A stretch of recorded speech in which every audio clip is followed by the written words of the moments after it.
Buenas noches a todos, sean bienvenidos a nuestro primer día de la jornada de Medicina Familiar y de la Comunidad. Mi nombre es Lilibet Castillo, soy directora de eventos académicos de la LANFAC y para mí es un placer presentar ante todos ustedes a la doctora que va a estar acompañándonos esta noche.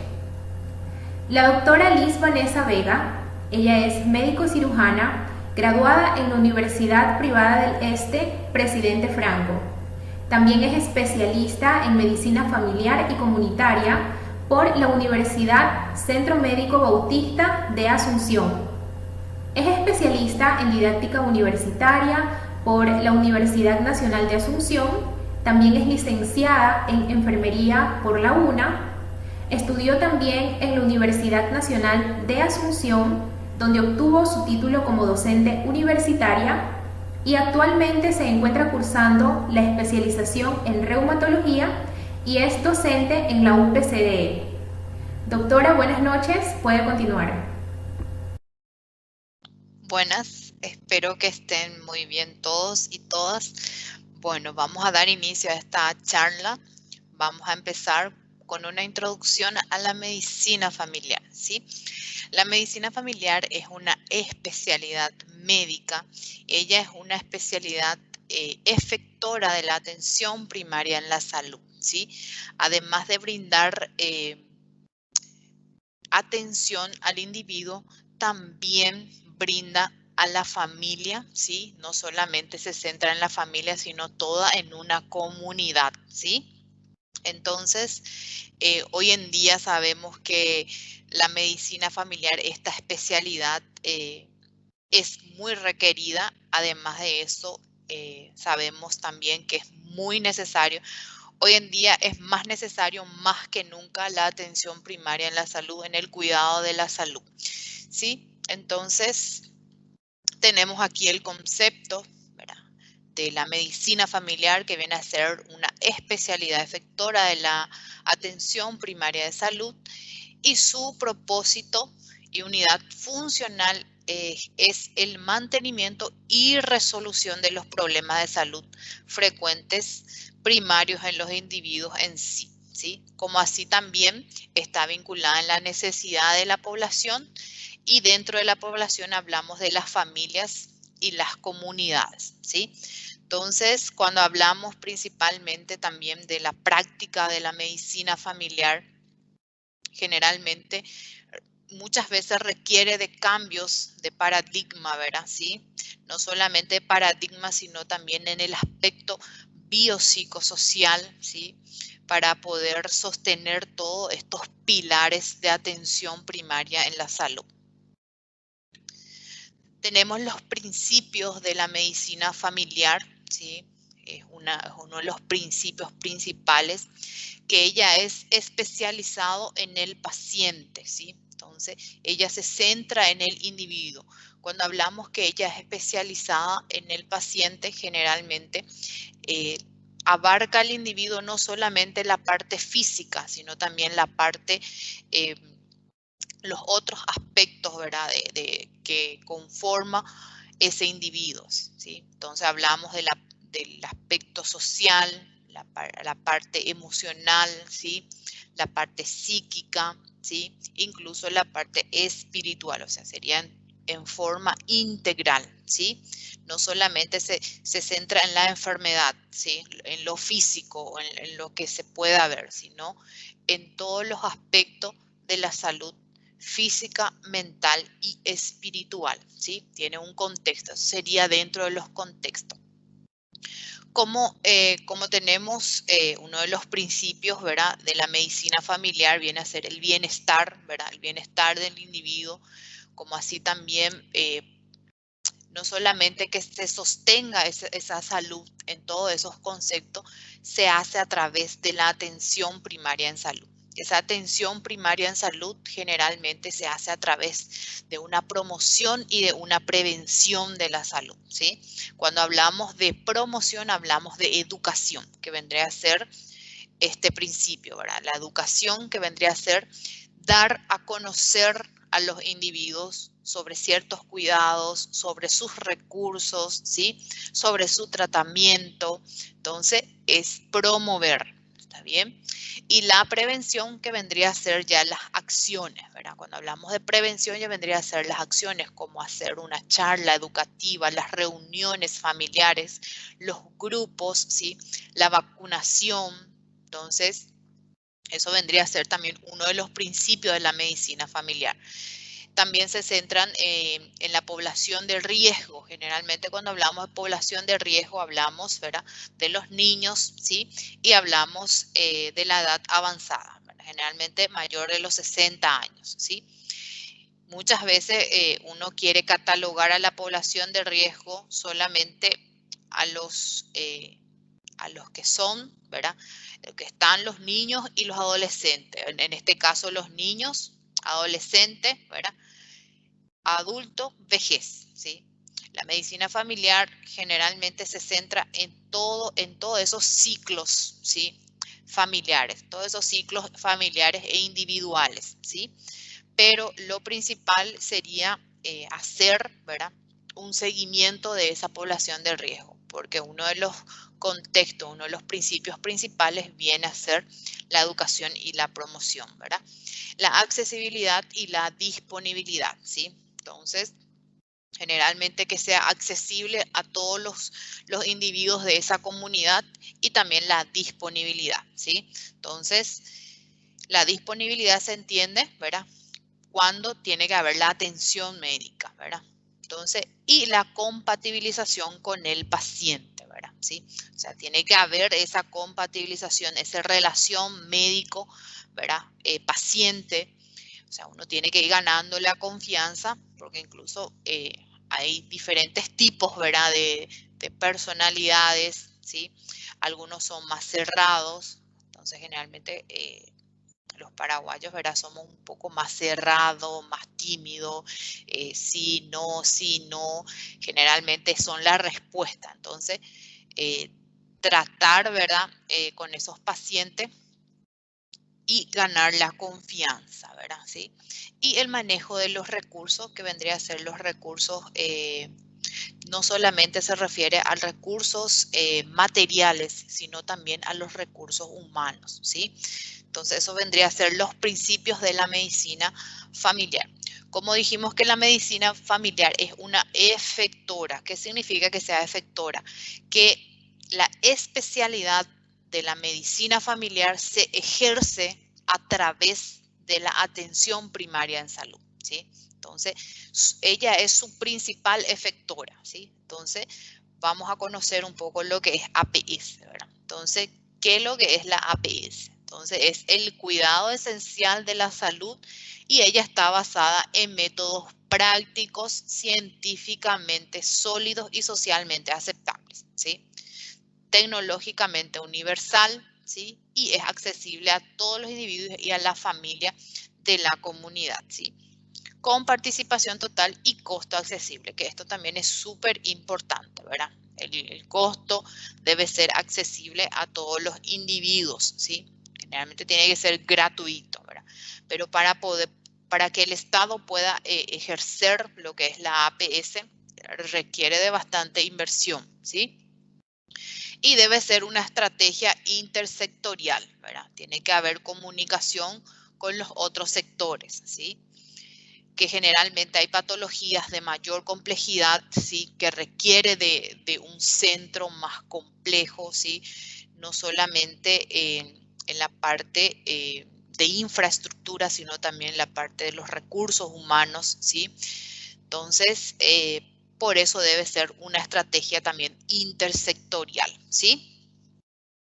Y aquí tenemos, ¿verdad?, que ellas también pueden atravesar en forma transversal con otros sectores sociales, ¿sí?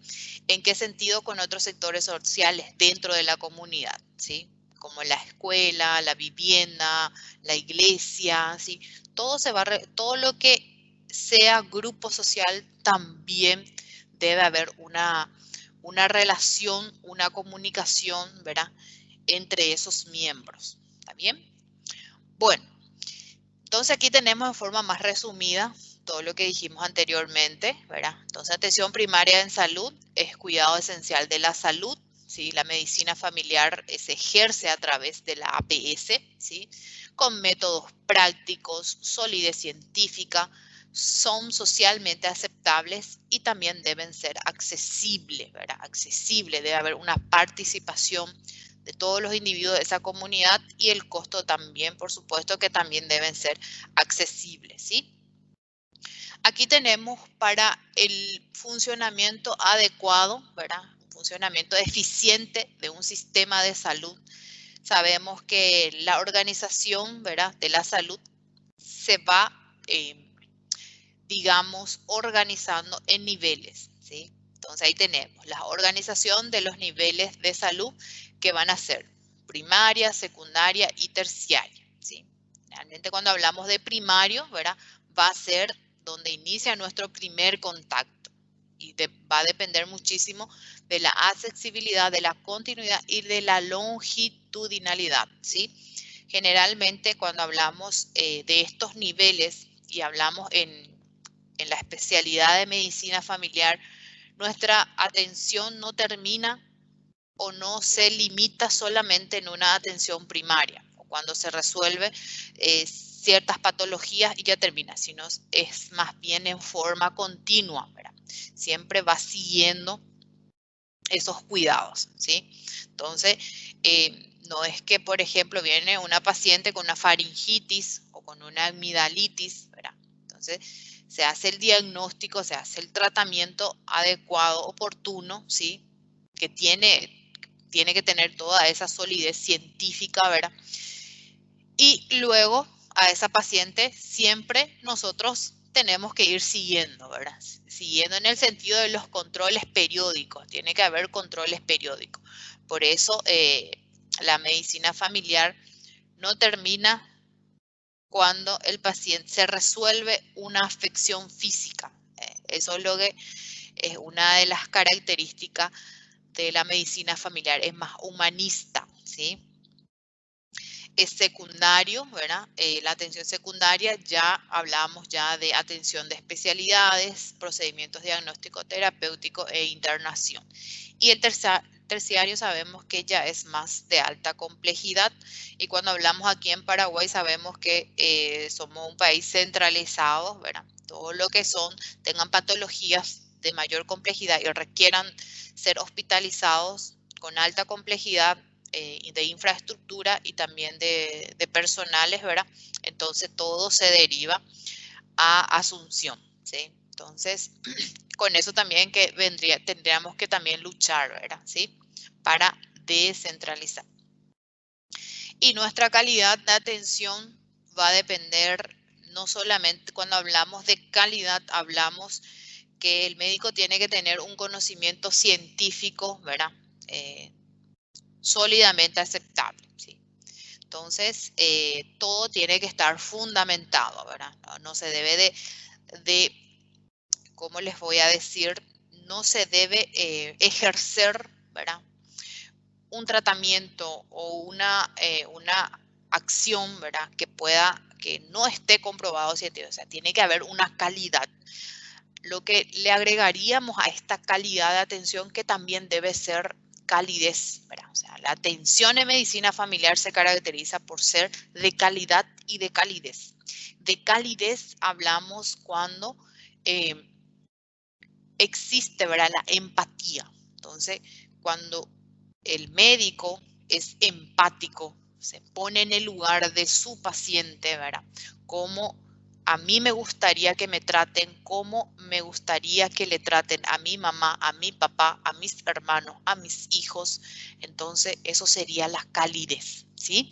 Entonces, la relación médico-paciente, ¿verdad?, es muy importante para que haya una calidad de atención, ¿sí? Porque si no hay esa relación, difícilmente va a haber una calidad, ¿sí? Debe ser accesible, debe estar disponible y por supuesto que tiene que haber una experiencia en esa especialidad. Bueno, algunos contenidos vamos a ir viendo que también tenemos que manejar para poder entrar a lo que es, ¿verdad? La medicina familiar, ¿verdad? Tenemos aquí algunos contenidos diferenciales de la medicina de atención primaria, ¿sí? Sabemos que todos estos contenidos, ¿verdad? Pueden ser desde conocimientos, tenemos los códigos éticos, las habilidades, destrezas y por supuesto también la tecnología. Y hoy en día sabemos que sin el manejo de una tecnología difícilmente, ¿verdad? ¿Sí? Entonces, esto nos permite configurar una identidad como tal, ¿sí? Y generalmente estos atributos están implícitos en la misma definición de cualquier especialidad médica. O sea, cada especialidad médica tiene sus conocimientos científicos, tiene sus propios códigos, tienen sus habilidades, su destreza y manejan sus propias tecnologías. También tenemos estos atributos dentro de la medicina familiar. Otra característica que tenemos también en la especialidad de medicina familiar viene a ser el razonamiento médico y diagnóstico. ¿Qué es lo que es el razonamiento médico? Y generalmente es cuando el médico está preparado, ¿verdad? ¿Sí? Está preparado científicamente y gracias a su formación, ¿verdad? Nosotros para que podamos hacer nuestros diagnósticos médicos, la clínica es soberana, ¿sí? La clínica, el interrogatorio, la anamnesis, el examen físico, eso es algo insustituible, ¿verdad? Nunca va a ser mejor, ¿verdad? Un diagnóstico de imagen que sentarte y hablar con tu paciente, ¿verdad? ¿Sí? Entonces, el interrogatorio, una buena historia clínica, un examen físico, ¿sí? Entonces, el médico con su experiencia, ¿verdad? Va adquiriendo, ¿sí? Con esa experiencia va a adquirir, el razonamiento médico y diagnóstico. ¿A través de qué? Entonces, va a ir recogiendo, ¿verdad? Haciendo la recolección de los datos, ¿sí? E incluso con esa recolección mínima de datos, él ya puede hacer, ¿verdad? Su hipótesis, o sea, ya puede sacar un diagnóstico, ¿sí? Entonces, eso sería el razonamiento médico y diagnóstico, ¿sí? Entonces, es un mecanismo inconsciente que uno va adquiriendo, ¿verdad? Con el tiempo y sirve para la estimación de probabilidades, ¿sí? El razonamiento médico. Entonces, aquí les puse algunos ejemplos para que puedan comprender. Por ejemplo, ahí tenemos un paciente de 68 años de edad, masculino, conocido, hipertenso, diabético mal controlado, acude por dolor en epigastrio en forma continua y presenta crisis hipertensiva. Entonces, ¿qué pienso? Lo primero que yo voy a pensar, ¿verdad? Es que mi paciente está infartando, infarto agudo de miocardio, ¿sí? Entonces, mínimamente solamente tengo ahí en 2 párrafos y yo ya hago, ¿verdad? Un razonamiento médico, en este caso ya hago en forma inconsciente, ¿verdad? Otro ejemplo, paciente de 14 años, masculino, niega patología de base, sin antecedentes patológicos, acude por dolor abdominal en la fosa ilíaca derecha, tipo cólico, sensación febril, vómitos. ¿Qué es lo primero que voy a pensar? ¿Qué es lo primero que ustedes piensan? Paciente joven, ¿verdad? Entonces, en un abdomen agudo quirúrgico, en este caso en una apendicitis aguda. Entonces, lo primero que uno va pensando, ¿sí? En el caso de una mujer, ahora ya puedo pensar en embarazo ectópico y así. Entonces, esos serían algunos ejemplos para poder comprender el razonamiento médico y diagnóstico, ¿sí? Todo ese razonamiento médico y diagnóstico se basa en principios heurísticos, ¿sí? Que estos principios son un mecanismo inconsciente que sirve para estimar probabilidades a partir de nuestras experiencias previas, ¿sí? Entonces, generalmente, a través de los datos del paciente, y tenemos aquí los tipos de principio heurístico. Generalmente puede ser por representatividad, por disponibilidad o por anclado y ajuste. Por ejemplo, la representatividad, hay una representación que desencadenan en la mente del médico ciertos signos y síntomas, ¿sí? Entonces, a través de los signos y síntomas. Disponibilidad, un evento que juzga por la facilidad con que se recuerda, ¿sí? Entonces, eso también sería por la disponibilidad. Y el anclado y el ajuste es por una estimación inicial de la probabilidad y luego ajusta, ¿sí? Entonces, incluso cuando presenta algún signo y síntoma patognomónico, ¿verdad? Entonces, uno ya piensa directamente, ¿sí? Un paciente que presenta varias máculas, eritematosa, joven, entonces, lo primero que piensa, ¿está bien? Bueno, y la formación del médico de la familia se basa en la experiencia, ¿verdad? También con la comunidad, se basa con la experiencia con el individuo, con la familia, los sitios de enseñanza, las actividades con pacientes en los años preclínicos, puede tener un currículum generalista y también pueden ser profesores generalistas, ¿sí? Entonces, engloba bastante. Además de eso, que la especialidad de medicina familiar, entonces, cuando hablamos de medicina familiar, hablamos de la familia, hablamos del ciclo individual del individuo y de la familia, ¿sí? Entonces, cuando hablamos del ciclo de vida individual, entonces uno puede incluso centrarse en la atención, ¿verdad?, de los niños o centrarse en la atención de los recién nacidos, los niños, ¿sí? Adolescente, salud del adolescente, puede centrarse en la salud del adulto, incluso puede centrarse en la salud, ¿verdad?, geriátrica, ¿verdad?, de los adultos mayores. Entonces, eso también, a eso se refiere que puede tener un currículum generalista, ¿sí? También en medicina familiar usamos la palabra homeostasis, que viene a ser el equilibrio, ¿verdad? ¿Sí? En la célula hablamos del equilibrio, ¿verdad?, entre el medio el líquido extracelular e intracelular, el espacio, ¿verdad? Sin embargo, en la medicina familiar hablamos que tiene que haber un equilibrio en el sistema, ¿sí? Incluso este sistema puede estar perturbado en algún momento, ¿sí? Entonces, generalmente cuando está perturbado aparecen las crisis, ¿sí? Las crisis que pueden ser normativas y no normativas, lo que uno espera, ¿verdad?, algunos cambios y unos que no espera. Por ejemplo, la muerte de una persona joven es una crisis, es un cambio que se presenta en forma repentina que uno no espera. Entonces, eso puede generar algún tipo de desequilibrio, ¿sí? Sin embargo, hay también crisis o cambios que uno espera, ¿verdad? Entonces, muchas veces un paciente que tiene cáncer, ¿qué es lo que uno espera? Entonces, y todo eso va generando, ¿verdad?, que haya un sistema más perturbado, hablando en el sistema, relación, ¿verdad?, sistema con la comunidad, ¿sí? También es muy importante hablar de los indicadores del funcionamiento interpersonal en medicina familiar, ¿sí? Cuando hablamos de familiar, la familia funcional, ¿verdad? Entonces, debe ser la comunicación por sobre toda la cosa, tiene que ser clara, directa, específico, tiene que ser congruente, ¿sí?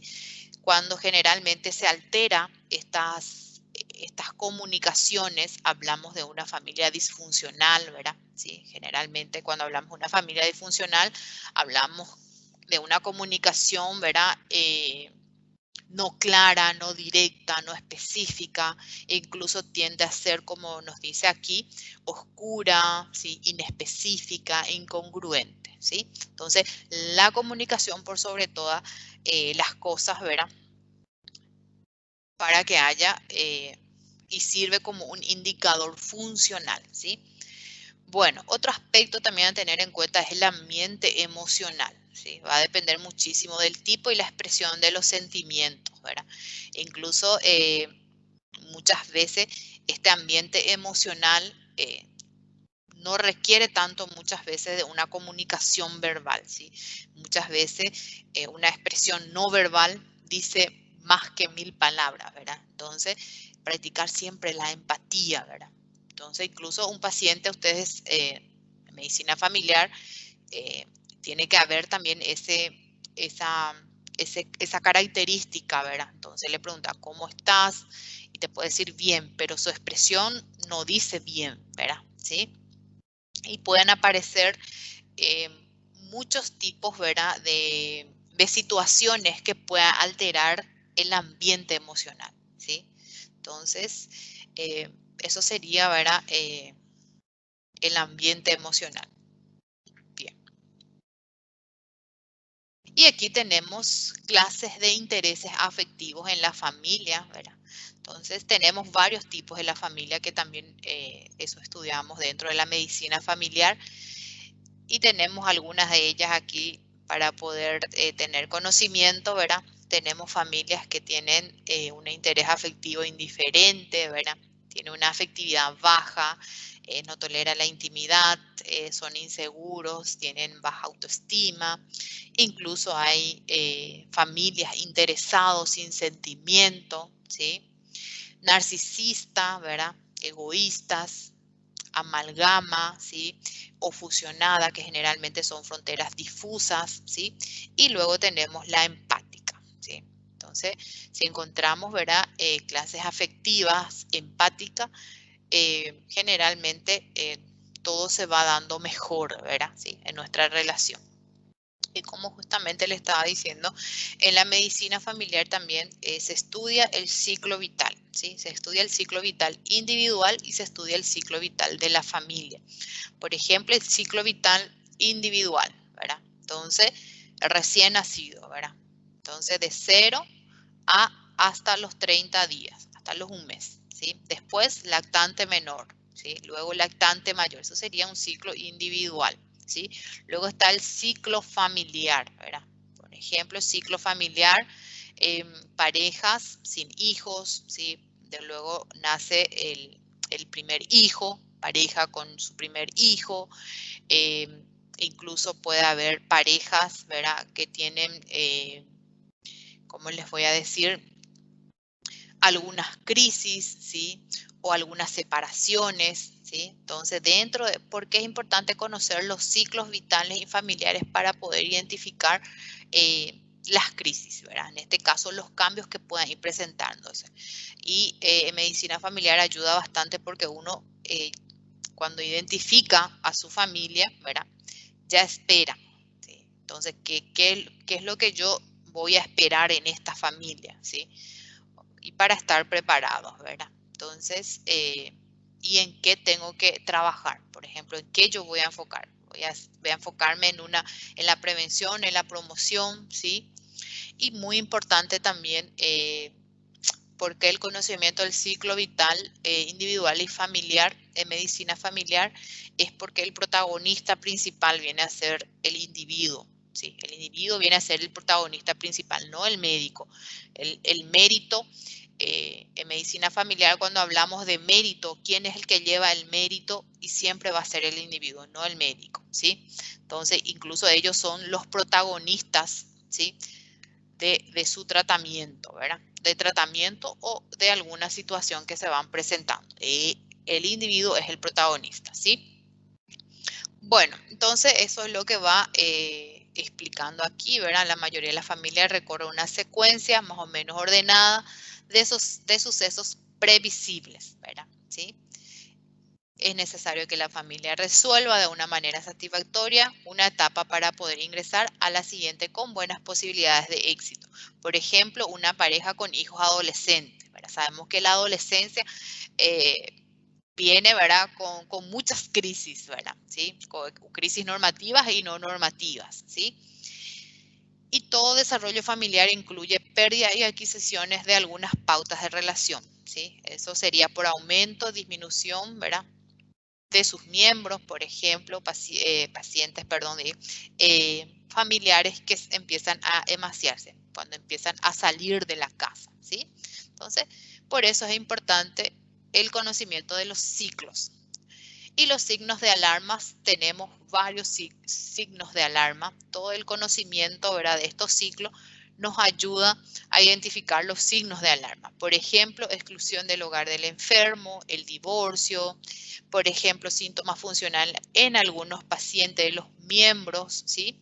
Coaliciones intergeneracionales, por ejemplo, ahí tenemos niño parentalizado o adulto infantilizado, mala adherencia a los tratamientos, que es muy frecuente esto. sentimiento de culpa y evitar, ¿verdad?, hablar de la enfermedad, ¿sí? Secretos o negación de la enfermedad. Estos son algunos, ¿verdad?, signos de alarmas que podemos identificar conociéndole a nuestro paciente, ¿verdad?, al individuo, a la familia. ¿Cuál tiene que ser el papel del médico de familia? Y siempre mostrarse disponible y presto a brindar apoyo. ¿Sí? Identificar e iniciar los recursos familiares. Recordar que los sistemas resisten al cambio. Esto es muy importante porque uno piensa que cuando se presenta un cambio, en este caso cuando nosotros hablamos de cambio en medicina familiar hablamos de crisis, ¿sí? Y no es que no va a resistir, generalmente resisten, ¿verdad? Entonces ahí tenemos que estar siempre disponible y presto a brindar apoyo.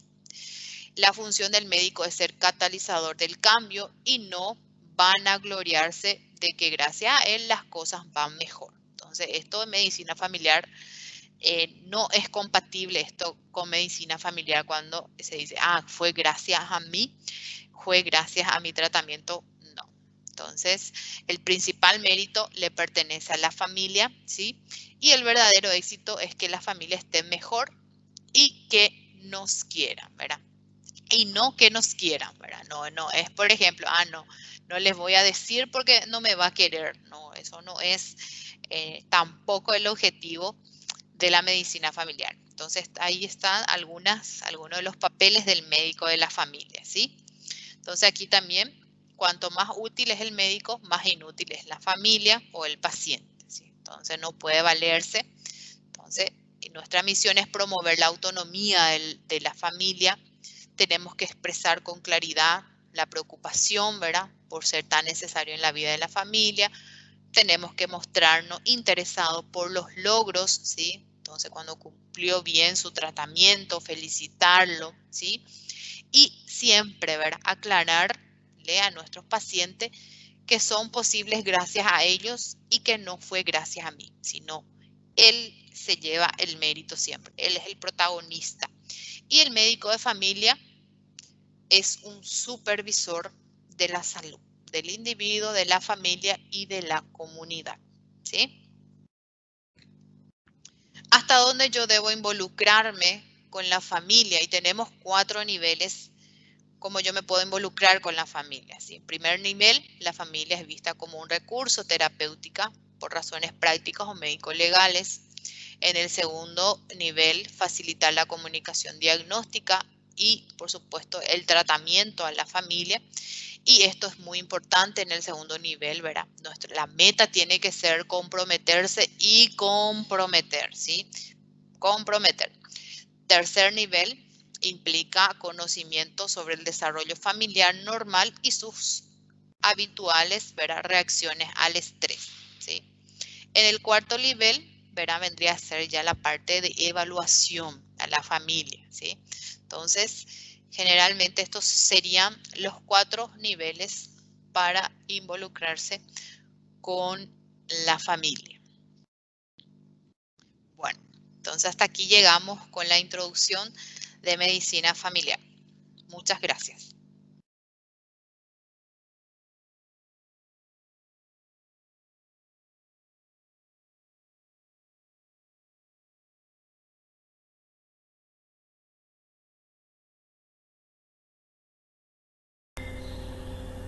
Muchas gracias, doctora, por su excelente participación. Gracias también a ustedes por habernos acompañado y les recordamos que para poder adquirir el certificado necesitan participar en 2 de las 3 charlas que vamos a estar realizando. Así que los esperamos mañana. Buenas noches.